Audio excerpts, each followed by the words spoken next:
Well, as you can see, we finally got her back from the Netherlands.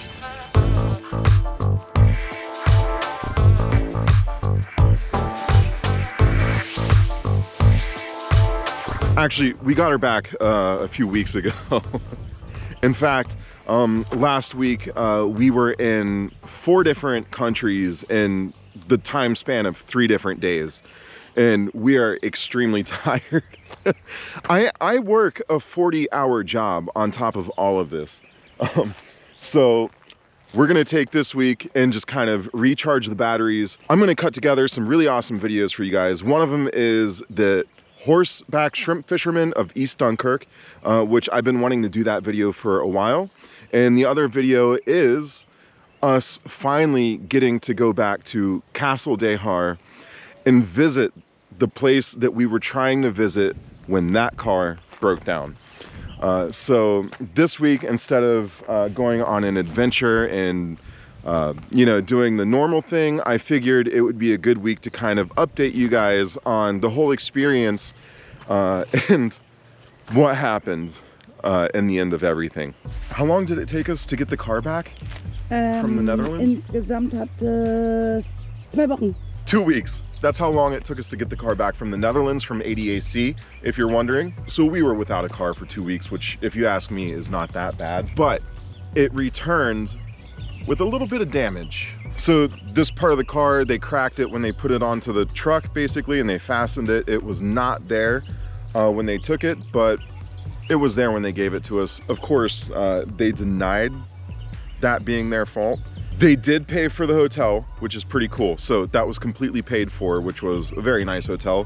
Hotel Utrecht, thank you. The customer service there was awesome. They paid for the public transport. I can't complain about that. We drove a little bit further than what was planned in the mileage, and ADAC also paid that because, you know, and the car rental company actually tried to blame us on something that happened to the rental car that was there before we started driving it. But you know, they took pictures in a dark parked car garage before we drove it away, and then when they got it returned, they took the after pictures in a very well lit, sunny parking lot, which are just one of the little tricks that car rental places like to play.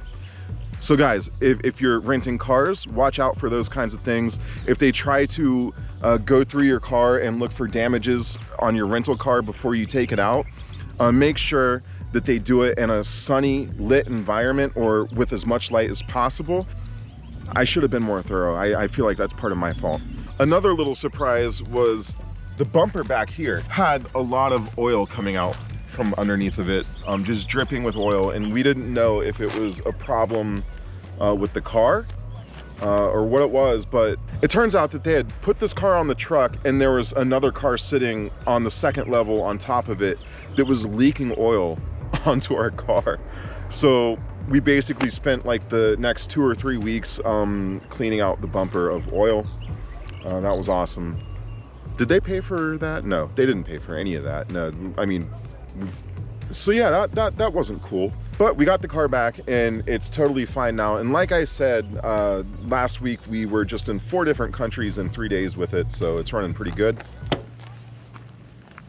Tire didn't fall off, so that's good.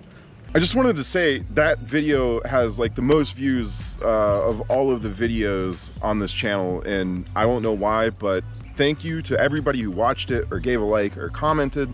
And I figured this would also be a good chance to read and respond to some of the comments because I thought they were kind of interesting, and I just figured this was the time to do it. Fun fact, the Netherlands actually has the highest proficiency of non-native English speakers in the world. I didn't know that. That's one of the things that I love about doing these videos is how much I'm learning. I am Dutch, but I never had a free ride on a bus or got a free cup of coffee. I need to talk English. Great video.